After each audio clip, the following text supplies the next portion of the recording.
Nakakaalarma ang balitang ito. Chinese Maritime Militia, Chinese Coast Guard, patuloy na dumadami sa loob pa mismo ng ating exclusive economic zone. China, sinasamantalang nakatutok tayo sa oil at gas habang sila padami na ng padami ang barko sa Baho de Masinloc. Chinese spokesperson na pipikon na kay spokesperson Tariela. Dalawang tagapagsalita nagkakainitan na. Grabe, sobrang daming barko ng China sa paligid ng Baho de Masinloc. Ngayong araw lang, nagtala ang Philippine Coast Guard aircraft nang biglaang pagpasok sa Baho de Masinloc ng 10 Chinese Coast Guard ship, 5 Chinese Maritime Militia at 2 PLA Navy warship na italayan mismo ngayon lang talagang araw. Bukod pa nga yan sa mga barko ng China nasa South China Sea labas ng ating EEZ. Base nga sa satellite image, grabe ang kumpul-kumpol na barko ng China. May mga barko naman ng Philippine Coast Guard at Philippine Navy dyan at regular na nagpapatrolya.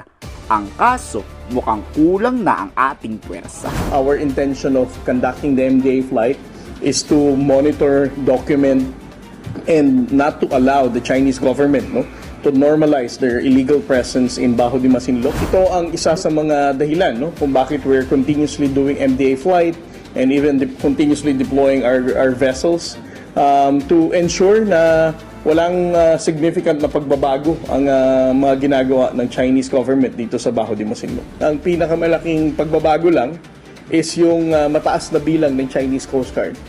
Chinese spokesperson direktang pinagbantaan ang buhay ni Commodore J. Tariela.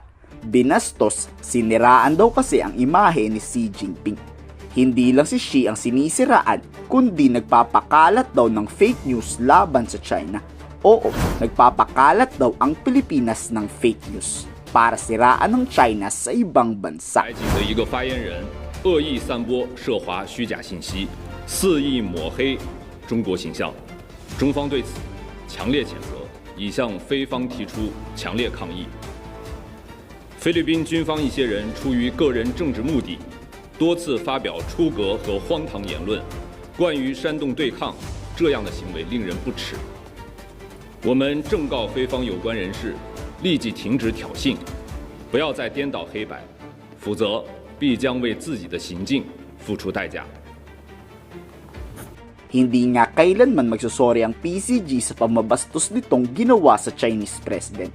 Pagpalagyan ni Commodore J. Tariela, hindi naman daw kasing direktang pinangalan ng Xi Jinping Chinese Embassy ang sisihin nyo. At hindi daw naglalabas ng fake news ang Philippine Coast Guard. Fake news ba yan o actual video footage ng pambubuli ng China? Not edited o hindi pineke? Pawang katotohanan lang daw ang pinapakalat ng PCG. Ano namang nakaligay dyan sa label na President Xi Jinping yan?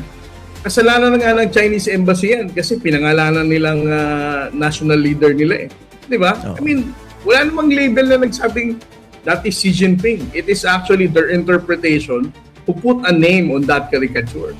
So dapat sila nag-explain sa Beijing why they are even calling their national leader as such. Ito na ang sinasabi ko, sobrang dami ng barko ng China.